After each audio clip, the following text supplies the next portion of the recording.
Assalamualaikum warahmatullahi wabarakatuh. Perkenalkan, nama saya Dadang Penyanada dari kelas 11 TKR 1. Di sini saya akan menjelaskan cara kerja sistem rem dan komponennya. Pertama, komponennya ada kaliper, tabung rem, silinder, dan rem.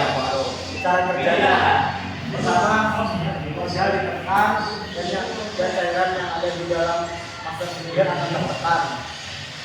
Kedua, cairan menuju ke atas melalui selang dan masuk ke kaliper.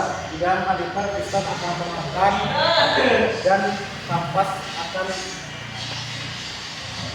tertekan dan terus sakral dan dengan mobil atau kendaraan akan melambat.